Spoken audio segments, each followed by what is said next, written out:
Hello guys, welcome back my YouTube channel OP YT telecom. तो guys मेरे पास है ये डिस्प्ले का फ्लैक्स पत्ता कटा हुआ था। एक फ़ोन की डिस्प्ले का जो फ्लैक्स पत्ता चार्जिंग वाला है, ये चार्जिंग पत्ता कट गया। अब सबसे बड़ी दिक्कत तो ये आ गई कस्टमर को, भाई इसकी जो डिस्प्ले मार्केट में मिल भी नहीं रही। काफ़ी सारी दुकानों पे कस्टमर घूम के जब मेरे पास कोरियर के थ्रू ये आया है, ठीक है। तो अब मैं इसको फ्लैक्स पत्ते को कटने के बाद किस तरीके से रिपेयर करते हुए आपको इस कंप्लीट भाई रिपेयर करके दिखाने वाला हूँ। तो अगर आप मेरे चैनल पर न्यू हो तो आप चैनल को सब्सक्राइब कर देना और वीडियो को लाइक कर देना। कुछ इस तरीके से मैंने इसमें टेप लगा दिया और यहाँ पे यूवी मार्क्स लगाता हूँ। यूवी मार्क्स लगाने के बाद यहाँ पे हम यूवी लाइट से इसको सुखाएंगे और सुखाने के बाद यहाँ पे स्क्रैच करके इसमें जम्फर से जोड़ के इसको रिपेयर करेंगे। तो आप देखो भाई इस वीडियो में, ठीक है। तो मैं अब यहाँ पे म्यूजिक लगा देता हूँ, वॉइस ओवर बिल्कुल नहीं करने वाला हूँ।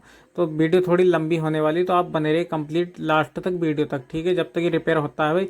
अब कंप्लीट अगर आप मेरे चैनल पे न्यू हो तो भाई आप इस वीडियो को देख के, अगर आपके पास भी कोई फ़ोन आता है भाई, तो इस तरीके से मैं जम्फर लगा के यहाँ पे इसका करने वाला हूँ काम भाई। तो आप मेरी ये वीडियो देख के भी कुछ इस तरीके से करना सीख सकते हो। तो भाई मैं इसमें म्यूजिक लगा देता हूँ और आप वीडियो देखो भाई।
Yeah.